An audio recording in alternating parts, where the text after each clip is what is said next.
Welcome to Prince Shorthand house.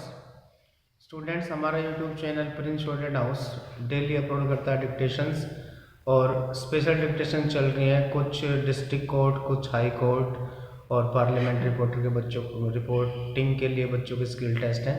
तो 140 words a minute हम dictate कर रहे हैं। आज हमारे exercise number 13 and 14 total words हैं 1680 और progressive September 2021। Be ready, start.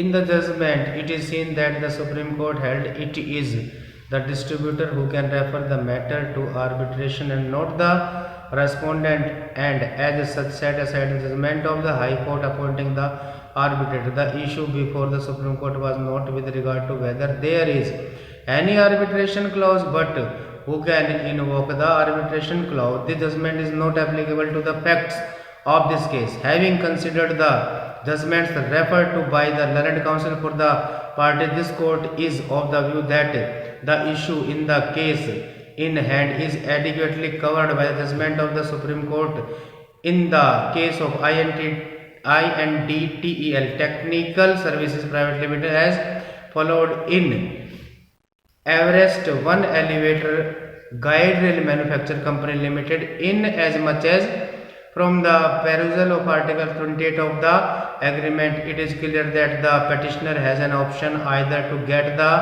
disputes or claims or differences adjudicated through the jurisdiction of the court by way of arbitration in accordance with the provisions of the Act of 1996. The fact that the petitioner has filed this petition, it must be held that it intends to get the disputes settled through the process of arbitration. It is also not the case of the respondent. Either him or the petitioner had earlier invoked the jurisdiction of a civil court. I also find from sub-clause 2 of the Article 28 the intention of the parties is to refer the disputes to the arbitrator with regard to any dispute concerning accounting matters, and one of the claims of the petitioner is of non-payment of management fees, which is an accounting issue. The objection raised by the learned counsel on the maintainability of the petitioner is liable to be rejected. The next issue which arises for consideration is whether the respondent has terminated the agreement during the lock-in period. To answer this issue, it is necessary to determine from which date the lock-in period has started or kicked in. According to the learned counsel, Article 26 of the agreement prescribes the term of agreement to be initially for 15 years, starting from the opening date, renewable for another 10 years, with the first 5 years of the said term to be mandatory lock-in period of 5 years, which would thus commensurate with the starting of the term of 15 years. So, according to him, the opening date being of July 2017, the mandatory 5 years lock-in period had started from July 2017. In fact, he argued that the effective date has not been defined in the definition clause under Schedule 1. According to him, the word effective date mentioned in the subclause 3 of Article 24 has to be necessarily read with earlier part of the same article, that is first 5 years of the terms of the contract. Hence, the effective date has to be read as the opening date since the term starts from the opening date. I am not in agreement with this submission made by Mr. Dutt. The date of the execution of the agreement, that is May 15, 2015, has been defined as the effective date, and sub-clause 3 of Article 24 stipulated the lock-in period to be 5 years from the effective date, that is May 15, 2015. No doubt, Schedule 1 of the agreement, which defines words mentioned in the agreement, includes opening date to mean the date of commencement of the operation of the hotel for the purpose of receiving guests, to be determined in accordance with Article 4 of this contract. But the submission of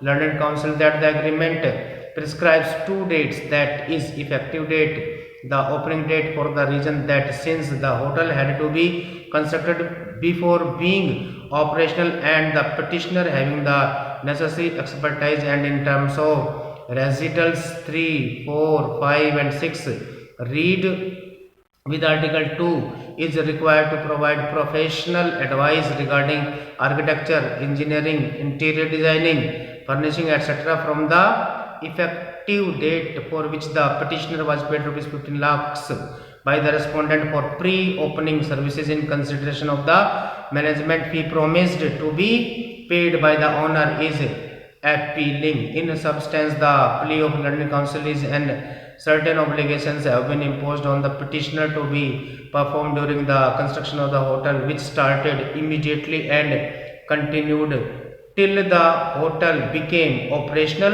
The lock-in period was stipulated from the effective date. In fact, I find it is the case of the petitioner itself in para 19 of the petition that it had expended considerable time and resources in giving technical inputs, detailing and designing inputs, which the petitioner has acquired over a period of time towards the construction and execution of works in the hotel. It is also stated by the petitioner that the petitioner's technical interest and experience in the field was one of the key factors in signing the agreement for letting the hotel to be managed by the appellant party in this petitioner case. Next para. May I say a word here about the population of India? A great deal has been said and written about our tremendous population and how it overwhelms us and how we cannot solve any problem till the Indian population is checked or decimated. Well, I have no desire for the population of India to go on increasing. I am all in favor of the population being checked, but I think there is a great misapprehension when so much stress is laid on this aspect. I entirely disagree with that. I think India is an underpopulated country. With that, I think India is an underpopulated country, and I say this not because I want it to be much more populated. It is underpopulated because I wait it to be much more populated. It is underpopulated because large tracts of India are still unpopulated. It is true that if you go to the gigantic plain, it is thickly populated. Parts of India are thickly populated, but many parts are not populated at all. A delegate to this conference told me last night that coming from Karachi to Delhi, Madras and then to Uttakamon, he was amazed to see the scarcity of population. Of course, he was travelling by plane. Nevertheless, the whole countryside appeared to him to be sparsely populated, and after all, it is possible to judge whether the country is heavily populated or not. That is a very good, correct impression, because large tracts are not populated. We are overpopulated. If you like, because our productive capacity is low, if we increase our production, agriculture and other, and if the population is put to work for production, then we are not overpopulated. We have these big river valley schemes which in association irrigating land, preventing flood, soil erosion and malaria will produce a very great deal of hydroelectric power, and at the same time we will have industrial development. If you look at the map of India, you will see the noble range of the Himalayas from the north to the southeast. I do not think there is any part of the world similar in area which has so much concentrated power, latent potential power, if only it can be tapped and used. Well, we intend tapping and using it, but my point is that not only India but the whole of this Asian region is full of vast resources, human and material, and the question before us is how to hold them together and produce results. Apart from increasing production in this way, I think it is important for us to utilize our existing resources better. I do not think they are being utilized to the best advantage. We can get more out of what we have than we have been doing. That involves in Asia as in the rest of Asia many problems of the economic system, the relation of capital and labor and the satisfaction of labor. There is no doubt at all that in all or at all rate in most of these Asian countries there are long-standing social injustices, and naturally where there are these social injustices you will not get proper and satisfactory work, especially now when there is an acute sense of social wrong and social injustice. I have no doubt that in India our production has suffered because of this acute feeling of social injustice.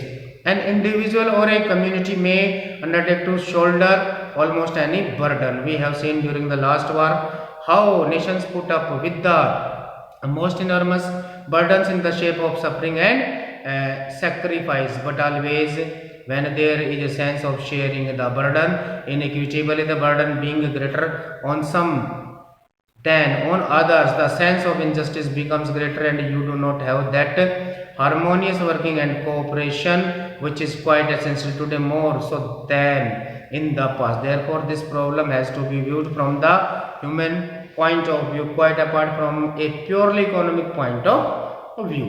If one does view it from that human point of view, if one tries to cooperate without entering into a long argument, I think one can go far in solving it and getting the measure of cooperation even among people who may hold different theories. So I would beg this commission to consider this problem from the human point of view of removing social injustice. The commission, of course, is not going to dictate to each individual country about its economic structure, but any advice from the commission will no doubt go a long way, and most countries will probably follow it in the largest measure they can. Now, to repeat what I have said, I hope this commission will bear in mind the fact that we are dealing with hundreds of millions of human beings and not abstract countries and abstract groups. Each individual is a matter of a family with children who are possibly starving, who have possibly had no education and no opportunity for growth and